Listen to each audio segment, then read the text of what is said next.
নমস্কাৰ। আজি অসমৰ সাহিত্য সংস্কৃতিৰ ওপৰত কেইটামান প্ৰশ্নোত্তৰ লৈ আহিছোঁ।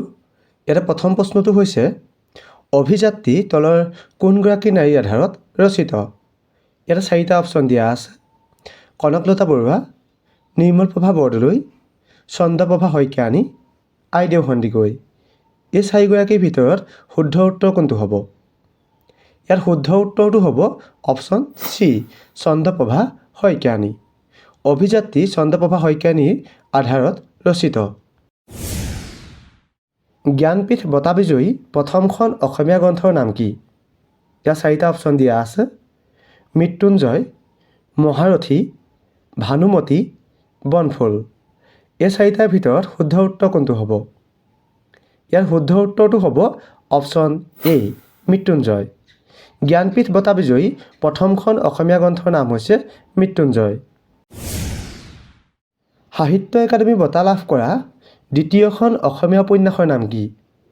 ইয়াতে 4টা অপশ্যন দিয়া আছে। ইয়াউৰিংগম, অঘৰী আত্মাৰ কাহিনী, গোলাম, মাকাম। এই 4টাৰ ভিতৰত শুদ্ধ উত্তৰ কোনটো হ'ব? ইয়াত শুদ্ধ উত্তৰটো হ'ব অপশ্যন বি, অঘৰী আত্মাৰ কাহিনী।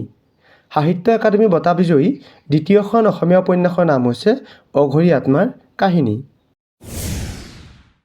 অৰুণোদয় প্ৰথমে ক'ৰ পৰা প্ৰকাশ পাইছিল? ইয়াত 4টা অপশ্যন দিয়া আছে। শিৱসাগৰ, যোৰহাট, ডিব্ৰুগড়, গুৱাহাটী। এই 4টাৰ ভিতৰত শুদ্ধ উত্তৰ কোনটো হ'ব? ইয়াত শুদ্ধ উত্তৰটো হ'ব অপশ্যন এ, শিৱসাগৰ। অৰুণোদয় প্ৰথমে শিৱসাগৰৰ পৰা প্ৰকাশ পাইছিল।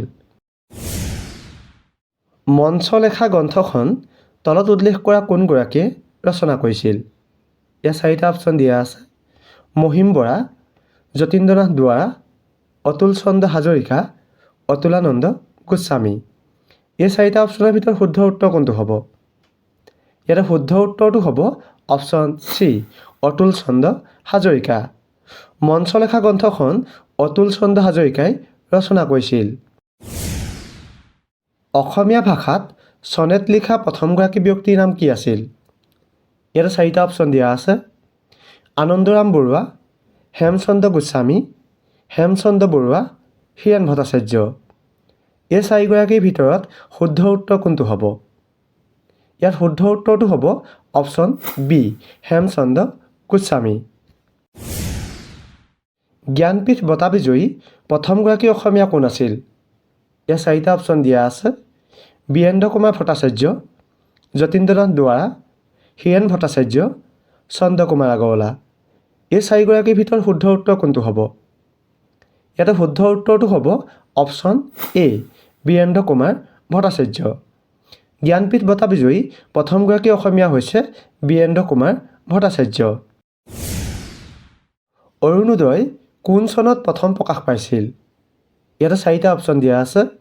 1832 চনত, 1844 চনত, 1852 চনত, 1865 চনত।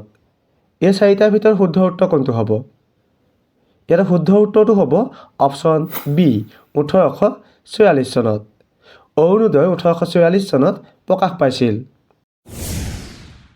তলত উল্লেখ কৰা কোনগৰাকীয়ে তত্ত্বনিধি উপাধি লাভ কৰিছিল? ইয়াতে 4টা অপশ্যন দিয়া আছে।